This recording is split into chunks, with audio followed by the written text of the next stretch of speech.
آج کل ایک بحث بہت زیادہ چل رہی ہے جو جاوید اختر صاحب اور مفتی ندوی صاحب کے درمیان ہوئی کہ ڈز گاڈ ایگزسٹ.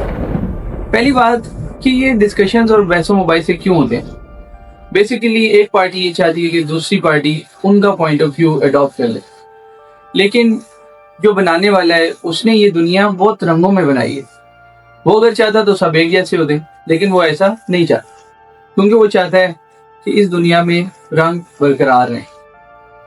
دوسری بات، جے کرشنا مورتی یہ کہتے ہیں کہ the thing you are fighting you become. اگر آپ ایک ایتھیسٹ کے ساتھ بحث کر رہے ہیں تو کہیں نہ کہیں آپ بھی ایتھیسٹ بن جائیں گے، اور اگر آپ کسی موحد کے ساتھ بحث کر رہے ہیں تو کہیں نہ کہیں آپ بھی توحید کو ماننے لگیں گے. بھائی ہر چیز کی ایک لمٹ ہے. آپ اتنا بھاگ سکتے اتنا نہیں بھاگ سکتے، اتنا وزن اٹھا سکتے اتنا نہیں اٹھا سکتے، اتنا دور دیکھ سکتے اتنا دور نہیں دیکھ سکتے. اسی طرح کامن سینس کہتا ہے کہ آپ میں نیکی کا بھی ایک کوٹا ہوگا. اب آپ اگر صبح جاتے ہیں اپنی عبادت گاہ اور عبادت کرتے ہیں تو باہر نکلتے تو آپ تو یہی محسوس کرتے کہ آپ نے ایک بہت اچھا کام کیا، آپ کی نیکی کا ایک بہت بڑا کوٹا خرچ ہو گیا جس سے کسی کا کوئی فائدہ نہیں.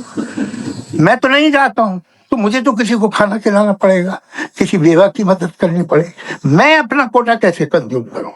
آپ اپنا کوٹا سارے مذہبی لوگ انتہائی useless com.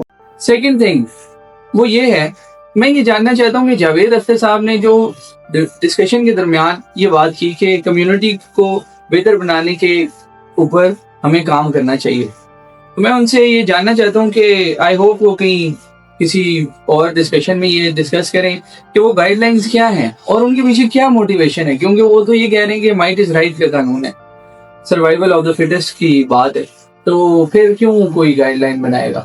Last but not the least وہ یہ ہے کہ مجھے لگتا ہے کہ شاید کریٹر کو سمجھنے کے لیے آپ ڈائریکٹلی اس کو نہیں سمجھ سکتے، آپ کو اس کے میسنجرز کو سمجھنا پڑے گا، اپنے محسنین کا شکریہ ادا کرنا پڑے گا.